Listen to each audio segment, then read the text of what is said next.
मूर्तिया होना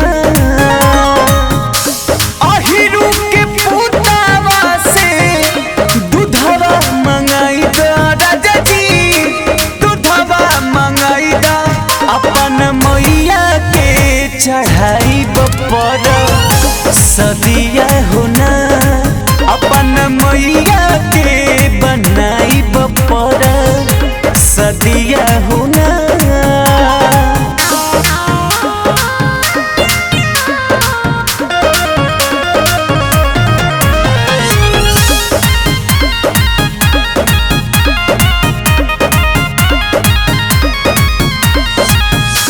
नारियल के गोला जाके ले आई हो बाजार से, टीका मन टीका नथुनी ले आई हो सोनार से।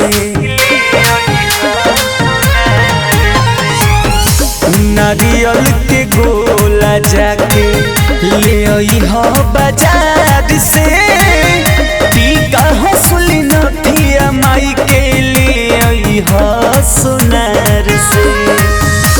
बभनु के पुतावा से करई हो पूजनिया राजा जी, करई हो पूजनिया अपन मैया के सजाई बया मूर्तिया होना अपन मैया के सजाई बया मूर्तिया होना।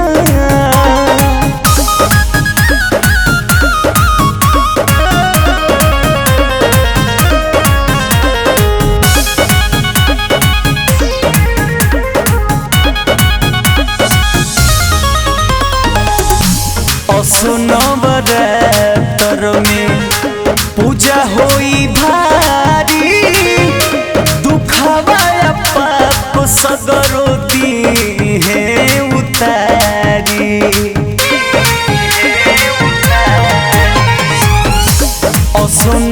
नवरात्र में पूजा होई भारी, दुखवा तरी दर सब दी है